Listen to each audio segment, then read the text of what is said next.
Evening, George, the Executive Mayor Brouwen Johnson.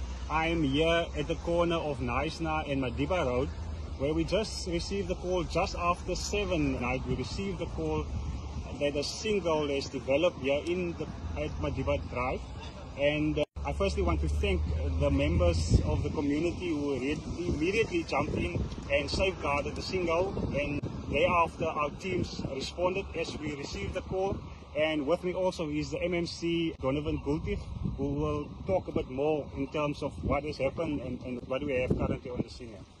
Thank you for coming out as well, Mayor. I came on the scene. The fire department was already here, provincial and our local traffic department was here as well, and law enforcement. I want to thank them all for being here so quickly, making sure that no one got hurt.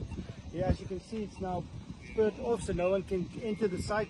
We ask people to stay away, and then the civil department is on the case to make sure that this is going to be fixed as soon as possible. Thank you. For those residents who stay in Glenwood, to access Glenwood, you can make use of 4th Street, and then use Meyer Street and go into Van Kerwel that you can access. But we want to thank the community. Our teams are busy. We will still work on this sinkhole tonight. It seems at this stage that it is a rising main sewer line that has collapsed, and that we will make sure that we fix it and make sure that the road is safe by tomorrow. So thank you very much. Thank you. Be safe.